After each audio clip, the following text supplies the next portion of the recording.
Sabi mo yung knobset na tubular, ano yung pagkakaiba ng cylindrical at saka tubular?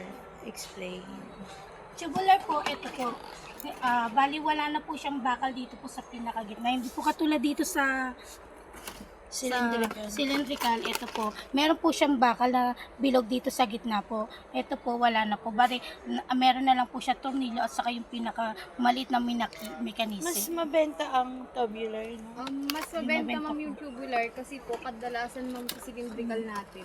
Pag naihampas po ma'am yung pinto, is bumababa siya ma'am. Ito po kasi yung tubular type natin ma'am, bali Nakatornilyo naka-screw na na po po sa likod.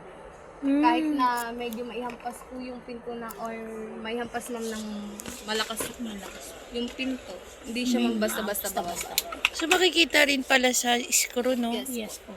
Malalaman Katulad ma'am po natin nito. na Wala tubular po siya. kapag meron pong screw and cylindrical ma'am pag wala Wala pong po screw. siya.